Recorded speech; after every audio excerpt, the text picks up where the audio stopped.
many here plan to have an affair? Or play hanky-panky? Or commit adultery?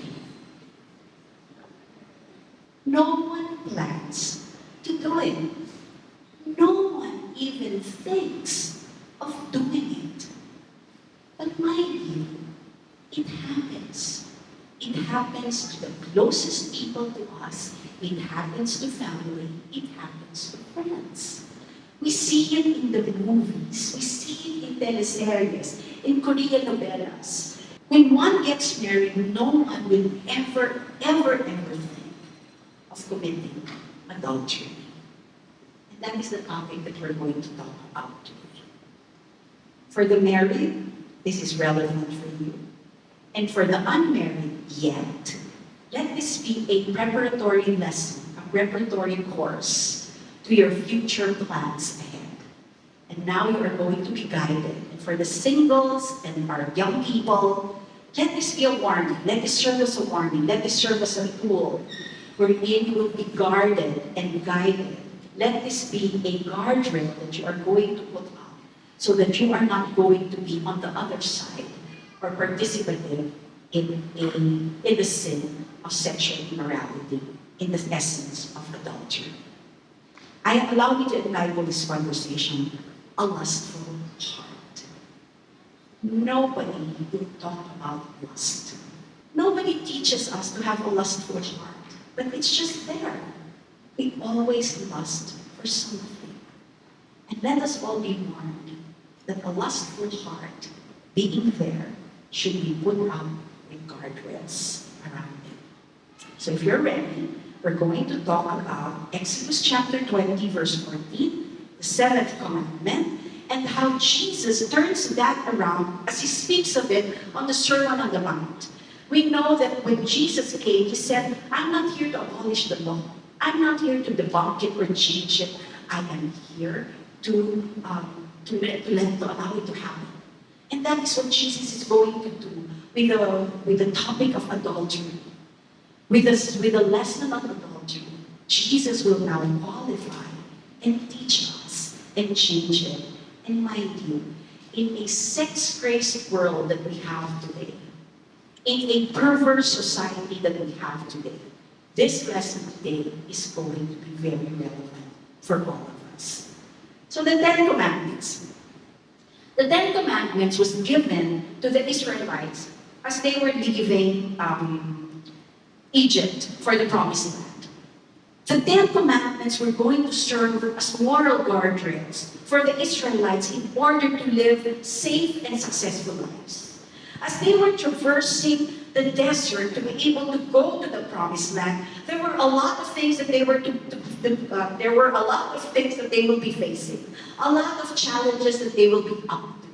And God, in all His wisdom, already established guardrails. This is how you relate to God. This is how you relate to your parents. This is how you relate to one another. Do not steal. Do not murder. Do not covet. And one of them was the command on adultery. He said in Exodus chapter 20, verse 14, you shall not commit adultery. It's at the beginning of time when God gave the Ten Commandments over 3,000 years ago. The sole purpose of God is to be able to establish moral standards for the Israelites so that they would understand how it is to live. As they go through as they go through the Mediterranean desert, they will understand the importance of these guardrails. In the beginning, when God created man and woman, He said the reason why man leaves his father and mother to be united, they will be united to their wives, and they will become one flesh. God instituted marriage. God made marriage possible. He designed it. When God created Eve, Adam already recognized, he is flesh of my flesh and bone of my bone. That unity that God made is that unity of marriage. And that is repeated in Matthew chapter 19. For this reason, man will leave his mother and father and be united to his wife, and the two will become one flesh. Do you know that during the olden times, there were no like big ceremonial wedding ceremonies as we have today, wherein everybody dresses to the hilt. You reserve a hall, a hotel, a function room to be able to have a ceremony. The bride dressed in beautiful white gown, while the groom is dashing suit for barang Tagalog. During that time, they did not have that. You will read, most especially in the Old Testament, that the man laid with the woman.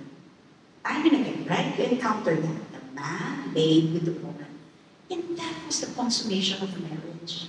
God designed marriage in such a way that those two different people, two very different people, it's amazing how they can be united.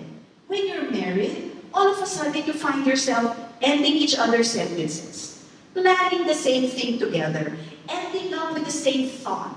How God unites man and woman in marriage in terms of mind, spirit, and soul, it just happens. It's one of the beautiful gifts and miracles of marriage. They say that marriage is established in heaven, but taking care and maintaining of that marriage is done here on earth. It's not easy. Confession among the married. It's not easy, right? Those two very unique people joining together in unity, that unity becomes quite a struggle.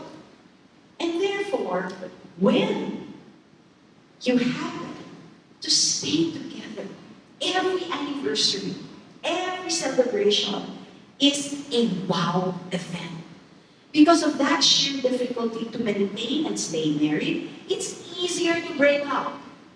You feel at odds with each other, you don't understand each other, you don't see each other eye to eye. Break up, that's very easy. We have heard and seen a lot of news where you marry that night, the following day they're fighting for divorce. Sexual immorality this day is just around us. Our world is so sex-crazed that we all know that it is so difficult to maintain and keep that marriage vow. When man and woman join together, they are making a vow with God. Therefore, what God has joined together, let not man separate. There is no reason for man and woman who have joined themselves together in the holy vow of marriage to separate, except later we will find out, in death. That is the only reason when man and woman should separate. That is why, at the end of this conversation, I am sure you will agree with me that it's a vow to be true to your vow. It's simply a wow. It's going to be a great celebration when we do celebrate keeping our marriage vow together. When you are able to fulfill the marriage covenant that you have, when you are able to keep that marriage solid and together for every anniversary that you celebrate, that is a wow. It is so easy to succumb to temptation. But when you are able to preserve that marriage, when you are able to honor your God because you honor your vow, when you're able to honor your wife because you protected them, you protected and took good care of them as you are going through your marriage, that is a vow. When you're able to protect your family because you stayed true to your vow, that is a vow. Let's define terms. But what is adultery? Adultery is the invasion of the household. It is the destruction of the bond that unites a family. The basic unit of society is the family. And the reason why society and the world and countries are in such chaos, it is a very chaotic world, is because the family, the husband and wife, that marital vow is shattered, it's destroyed, it's so broken. The enemy is always on the prowl around trying to destroy marriages. And one, as we've heard from Brother Mar 2 weeks ago, one of the major reasons for the breakdown of marriage is infidelity. Adultery is the destruction of the bond that unites a family. It is a dissolution of a contract which is the main basis of social order. As I've said, the reason why we are in such chaos is because this basic unit of society should be strong and established is broken to bits and smithereens. There is no more honor given to the marital bond. It is just so easy to break. It is so easy to be lured to temptation. And it is an affront to God who designed and instituted marriage. From the beginning of time, when God called Adam and Eve, He designed and made marriage so beautifully. But now, with adultery, it is an affront to God. It is if we're telling Him, you have made a mistake putting us together. And it's not only that. When we strictly define what adultery is defined as sexual relations between a married man and a woman, not his wife. Or between a married woman and a man who is not her husband. Adultery is a very specific form of sexual immorality, but it still is in the avenue of sexual immorality. It is specific because it violates the marriage covenant. It violates the vow that you have made. And when you're making a vow together, you are making that vow in front of God. And you are asking God to bless that marriage covenant that you have had. You know why marriage is very important to God? Because He likens our relationship with Him in that very intimate of a relationship. That's why Jesus is called the bridegroom and we are called His bride. That is the sweetness, the intimacy, the longing, the loving kind of a relationship that God wants us to have with Him. That very essence of marriage, that vow and covenant that we have with God, is the design that God has for our relationship with Him. That is why marriage is very important to God. Marriage is a covenant. It's a covenant you make with your spouse. It is a covenant that calls for total faithfulness. What did God say when He commanded us on how we relate to Him? He said, love the Lord your God with all your heart, with all your mind, with all your soul, with all your being. There is nothing to be left in your heart, no space, but God is going to be right there. Total faithfulness. Why? Because God in His first commandment said, you shall not have any other gods before me. Why? Because I am a jealous God. God calls for total faithfulness and He adapts that to the marriage. There is nothing less that is called in marriage than total faithfulness and commitment between husband and wife. The husband and wife are to love and be true to each other exclusively. That's the key. Husband, wife, exclusively dating. Diba? Our young people know this, exclusively dating. For husbands and wives, exclusively loving and exclusively being true to each other. You know, in the marriage covenant, there are two essential ingredients. First is sexual faithfulness. When we say sexual faithfulness, Hebrews defines it as this. Marriage should be honored by all, and the marriage bed kept pure. When adultery comes into the picture, what happens? There is now someone else. When sexual faithfulness means that you are exclusively for one another. There is no one else to be there. There is no third party, fourth party, fifth party, no other party. But one party of a husband and one party of a wife. That is the sexual exclusivity. That is the sexual faithfulness that is demanded to be an essential ingredient of the covenant that you have made to one another. Next, it is a lifetime commitment. Lifetime. Long. Not short, long. That is what we desire. It is going to be a whole lifetime. It is a commitment that you give to one another. This is where you exchange your vow with your spouse and say, till death do us part. It is either the lifetime of the husband or the lifetime of the wife, whichever is shorter. This is where it is said, therefore, what God has joined together, let not man separate. The only reason that the marriage covenant is going to be broken is by death of one of the spouses, or both.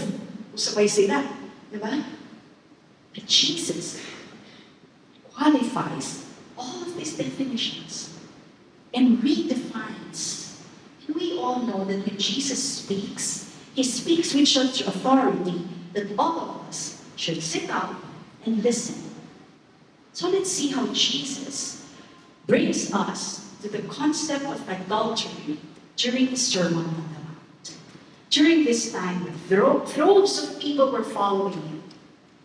A lot, to the point that he needed to go atop a mountain so that he will be able to have a full audience. And we know that the Sermon on the Mount brings us the Beatitudes. Blessed are who? Who are the blessed ones? And he commands and commands. These are the people who are blessed. And he talks about murder. And he talks about adultery.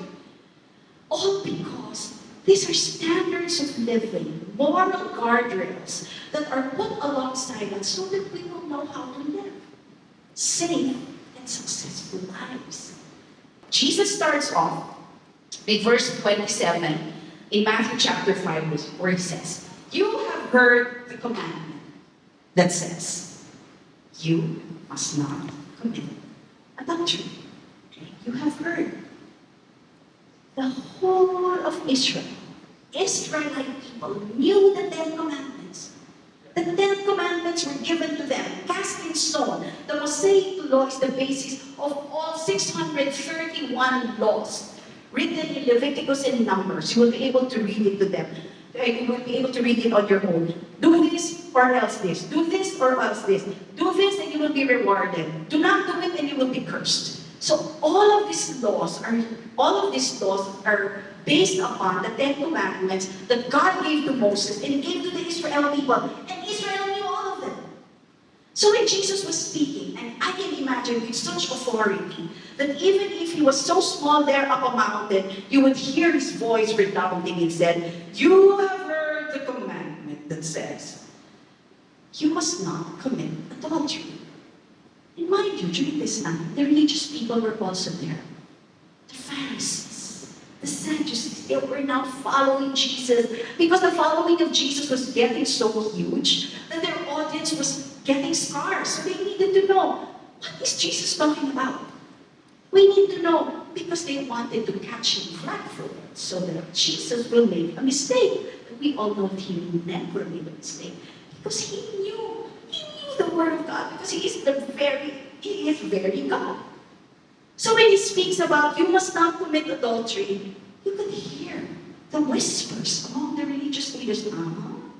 Yeah, we know that. Yeah, you're speaking men, we hear you. Can you tell us what that is? You know why God gave this command, you must not commit adultery? Because during the time when the Israelites left Egypt, 430 years after, can you imagine? You don't know how to live alone. After 400 years under captivity, you were at the beck and call. You were told what to do. You were told what to say. You were told how to act. But this time, you're going to act on your own. The Israelites were leaving Egypt for the promised land. And God knew that as they were going to traverse that path, they were going to encounter different kinds of peoples, different kinds of faith, different kinds of belief. And one of those that they were going to encounter were the Canaanites and the other Anites. Lahat ng mga taong labas, kumbaga, everybody whom they have not been able to encounter with different beliefs, different faiths, and different religious systems. And one of the religious systems that they were going to encounter was the worship of the god Baal. And Baal religious worship is very sensual. It's very sexual, hindi na sensual, sexual. Because Baal is the god of fertility. They would perform lewd sexual acts under a tree, under their orchard, in their greatness, in the center of their field. They would be doing that. And can you imagine when the Israelites see this, they would be horrified. And they wouldn't know what to do. In the world that we are in, don't you see that similar picture? That sexuality and sensuality is just so open. You know, it used to be that lewd magazines, sexy magazines are kept behind the cashier of a store and you whisper to be able to buy it. Why? For sheer embarrassment. But today, they're in the magazine racks. They're even in libraries. The sex-crazed world has driven us and pushed us to the point where adultery is so easy to do. It's by the click of a finger. You don't even have to go outside. You can stay inside your room. And by the click of a finger. In this sex-crazed, crazy world that we are in now, committing adultery is so easy. It's so fast. That's why it is indeed true that if we are keeping our marital vows, it is such a wow. Because it is so difficult to stay true to that vow that we have made. Do you know what the punishment for adultery is during that time? If a man commits adultery with his wife or his neighbor, both the adulterer and the adulteress shall be put to death. You remember the story of Jesus and that woman who was about to be stoned to death, and he passed a line between those who were going to stone her and the lady. And Jesus said that anyone who has no sin, cast the first stone. That woman was an adulteress. There is nothing less than stoning to death that is the punishment for an adulterer, for an adulteress. They are already judged once they are caught in adultery. So Jesus was referring to that over 3,000 years before, when God gave them the 10 Commandments, and the religious leaders, the Israelites, knew. They knew in their mind, they knew in their heart what adultery is. In their minds were saying, oh, okay, I'm not doing that. I'm exempt from that. Why? Because they were not committing adultery. They were not engaging in physical adultery. But listen to this. Listen how Jesus turns around and qualifies what adultery is all about. He continues in verse 28 where he says, but I say, anyone who even looks at a woman with lust has already committed adultery with her in his heart. No! It is not a simple gaze. It is a stare. It is a second, a third, a fourth, a fifth look with a gaze that is longing. There is now longing in your heart to be able to possess, to own. You know, as I mentioned earlier, we do not talk about lust. But it is amazing how the people, the hearers of Jesus, did not understand because lust was already established even when the 10 Commandments was given. Look at this. Exodus 20 verse 17, the 10th commandment, you must not covet your neighbor's house. You must not covet your neighbor's wife. Anything that you want to own, when you look and you're devouring almost like a tiger or a lion, so that you will be able to possess that you are looking at. That is lust. It is brewing there inside. It is starting to put things on your mind. When you look at that person and you keep on looking and staring, Then you start longing, longing, and to the point of possessing that person for you to be able to own her. That is, Jesus is saying, not my words, Jesus' words. You are already committing adultery in your heart. Adultery is not just done in bed. It does not happen just in bed. It happens in our head. It is what you're thinking of. It is what you are imagining. It is your imagination. It is your fantasies. Where is that bringing you to? David could very well have turned around and not looked. It did not happen just one time. Women would bathe normally in the night, gabi na nga eh, so that people would not see. People were saying, why did kasi she bathe in the public? That was how it was done in the olden times. When David was in the balcony of the palace, seeing Bathsheba taking a bath, he could have just turned around and said, okay, there's a woman bathing. The following day, up on the balcony, he knew that there was a woman there bathing. He looked, and he looked. The third day, the fourth day, the fifth day, that look, and then it ended into him summoning Bathsheba.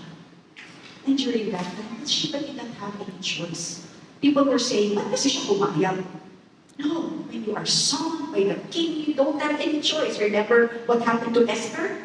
It was that second, that third, that fourth, that fifth, that brewing in the mind, those fantasies happening in the mind. Adultery is just not happening in the bed. It happens in the head. And therefore, I can imagine the Pharisees and the religious leaders saying, oh, I'm no longer exempt. I can imagine the rich young ruler who said, I have obeyed every law in the book. Now saying, oh, I'm no longer exempt.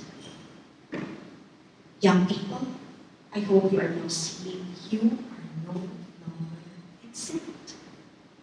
It's the moment you let your eyes wander, you take that long, long look. That is when your mind starts straying away. And then before you know it, the consequences are just so dire that you cannot go back to it anymore. When Jesus said, you have heard that commandment, do not commit adultery, and everybody agrees. Just a while ago, nobody raised their hand when we asked, who's planning to commit adultery? No one. Right? No one. And I am sure all of us were saying, I'm good. I am not committing adultery. But now Jesus qualifies. That long gaze that you have done is already a lustful act that is committing adultery in your heart. What is lust? Lust in the Greek is the different, a strong desire, a very strong desire. But do you know in the Greek, it can be used positively and negatively. Positively, pretty much like the disciples longing, desiring to see Jesus. And Jesus desiring to be with his disciples during Passover meal. That's the positive. You long to be with that person. You long to be with Jesus. You long to be with your spouse. That strong desire that at the end of the day, after work, I'm going to go home to my wife, to the wife of my youth. And I'm going to embrace her and hug her and smell like tuyo, bawang, sibuyas, kamatis. Diba? But you still long for it. There's that strong desire. There's also that negative part which says it is lusting for sexual things, for things that you do not own, trying to get and possess that person. That is that strong desire. But today, the meaning has evolved. We do not talk of lust in the positive, but now lust is an intense, unbridled sexual desire. An intense longing, enthusiasm, and eagerness to possess and to own. Mabuti na mabuti kung ang lust is solely given to your spouses. And I hope that that lust is just given to each one. Let me say this. We are not against sex. Jesus is not talking here about looking, plainly looking as a sin. That's not sin. That's not wrong. That's a natural thing. Appreciating beauty, that's a natural thing. It is when that appreciation turns into something wrong, that is when it becomes lustful. Look what John Piper defined it to be. Lust is lustful desire minus honor and holiness. When you dishonor that person that you are looking at, when you almost disrobe that person as you are staring and looking, pretty much like what David did to Bathsheba, then that becomes lust. When you drop holiness in the equation of looking and staring, then that becomes a lustful desire. That's why Jesus said, if anyone looks at a woman with lust, has already committed adultery with her in his heart. In his heart. The problem is in the heart. What is in your heart? That's why it doesn't happen just in the brain. It happens in the heart. It happens in the mind. It happens when you prolong that look, that stare. When you want to possess and own. Jesus said, if you lust, if you look with lust, you have already committed adultery in your heart. That's why it's so easy for marriages to break down today. You know, these verses were actually addressing men. Why? Because maybe the makeup of man is really that easy to lure, because men, it's just by the look. How do you look? Are you beautiful? Are you pretty? Are you nice? Do you dress well? But for women, it takes a long time because women are very relational. Women can also succumb to the sin of adultery. But it takes a while for them. At least the basic scientific makeup of man and woman differentiates that. But today, the message of Jesus has evolved to be applicable for both man and woman. Because lust in the heart is no respecter of gender. It's no respecter of age, right? We are a lustful people. That's why we are constantly called, you adulterous people. Because God in His covenant with us will never break that covenant. But we would constantly break that. How many times have we failed God? But one thing about God, in spite of our unfaithfulness, He remains faithful. Always, no fail. His faithfulness is never to be questioned. He will always remain faithful. That is why I am sure by this time you will agree with me. It's a wow to stay true to your vows, especially in these days. When just by a click of a finger, you can very well stumble and lust. As a matter of fact, Jesus recommends a solution. Okay, so now you can all smile. You're all so serious. Okay? Yeah, it's a very hard, it's a very tough topic, but something that we all need to set up guardrails for, right? I'm sure you will agree with that. Continuing with the next verse, Jesus gives a solution. If your right eye causes you to stumble, gouge it out. Ouch. Do not only remove it, throw it. So if we're going to obey this, next Sunday, maraming one patch people dito in church. Diba? Not only that, and if your right hand causes you to stumble, what do? Cut it off. So siguro the following Sunday naman, huwag naman sabay. Okay? There will be a lot of left-handed people na lang. No more right hand. Is Jesus being literal? Do we literally follow this? What Jesus is saying here is that when faced with adultery, when faced with sexual sin, you do radical, drastic, dramatic changes. And that includes removing your eyes or cutting your right hand. The Jews had such a good meaning. The right seat, the right position is something that is very important and vital to them. So anything that is right is, they say, it is very important. That's why Jesus sits on the right hand of the Father. The most important person sits on the right hand of the host of a party.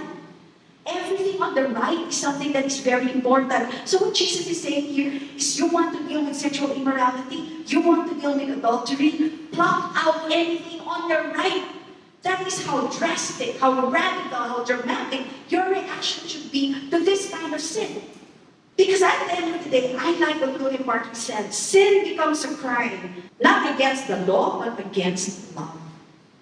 What is saying here? When we face sexual immorality, when we face any other sin, it is not anymore a disobedience of God's law. It is now an affront to God's love and to God's heart. You are now starting to question the very love, the very essence why you are created and why you are here. Because we are all created in love, in the love of the Father. In the love of the Father. So, Sister Mary, if we don't need to pluck out our eyes and cut off our hands, what do we do? I have 4 recommendations. I hope you take note of it, or please take a photo of what we need to do. Because I think at this juncture, we all understand that no one is exempt from the sin of adultery. No one and no one. First, flee. Flee from sexual immorality. You know why? Because during this time, Corinth was the seat, sexual, religious worship. This is where the temple of Artemis is, who holds over thousands and thousands of temple prostitutes. Prostitution is legal. Sexual orgies are done there. When you want to worship, you go indulge in sexual orgies. That is how bad the sexual situation of that time was. Compared to today, is it any different? So what does Paul say? Flee. Do you know that sexual immorality is the only sin that tells us to flee, to run away, far, far away and never come back? All other sins we should resist, but the sin of sexual immorality we should flee, we should run, far, far away. Flee from sexual immorality. You do not pray when you're there, you pray before you get there. The guardrails are there to protect you before the danger zone. It is there in the safe zone for a reason, to protect you and to save your life. Next, to the married and to the ones who are going to get married, fulfill your marriage vow. As I've mentioned, there are 2 essentials to marriage: sexual faithfulness and lifetime commitment. 1 Corinthians 7:4 says, for the wife doesn't have any authority on her body, but the husband does. And the husband does not have authority over his own body, but the wife does. What does this say? If you read the Song of Solomon, mga kapatid, sex is beautiful.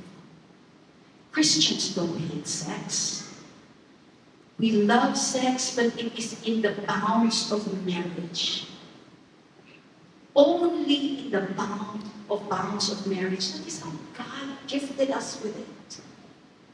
And that is where sexual faithfulness is done. That's why it's saying, wives, husbands, that is still your body, but the authorities with each other. This is meeting each other's needs. So lest you succumb to temptation, what should you do? You should only deprive each other from sexual relations when you take a limited time to pray. Pray together. Talk to each other about how God is working in your life. What are the promises that God is fulfilling in your life today? Talk about it, and mind you, I promise, sexual intimacy will never be like anything before that you have experienced. When you are spiritually intimate with God, as you draw yourself closer to God, you draw yourself closer to one another. Pray together, read the Bible together, talk God to each other. Then you will be able to fulfill your marriage vow. Fortify your hearts. Guard it above all else, guard your heart. Why? Because everything flows from it. Sexual immorality, the good, the bad, everything starts from there. It's seated there in our hearts. So that is why we should protect it and guard it. How you guard it? Guard it by reading scripture. Equip yourself, read scripture. That is your battle cry. That is how you will be able to guard your life. And next and last, fill your love tank. What did Jesus say? Where is the lust seated? It's in your heart. So what else can replace that lustful heart? Fill it with something else. And the only way that you can fill it is when you fill it with a greater love. And there is no greater love than someone who is giving his life for a friend. And God's love cannot be measured by anything. For God so loved the world that wow, He gave His one and only Son. Parents, who can give your one and only Son? Who can? No one. But God did. Did He do it just for nothing? He did it out of His great love for us. That is why it's a wow. With such an adulterous scenario amongst us, with sexual innuendos just happening around us, surrounding us. It's a wow indeed if we are able to be true to our vow. Look around. Our married couples have celebrated anniversaries after anniversaries after anniversaries, and I think they deserve a big, big clap of radio. I think they deserve more because it is a wow to be true to your vow. Let's give them a bigger round of applause. Because hindi makakabali, it's not easy. It entails work. It is work after work after work. Temptation is something that we resist every day. Every day. Remember Joseph and Potiphar's wife? Joseph did that every day to run away from Potiphar's wife. And running away from Potiphar's wife, he did not even understand whether he was clothed or naked because Potiphar's wife pulled his cloak away. It did not matter. You always be true to your vow.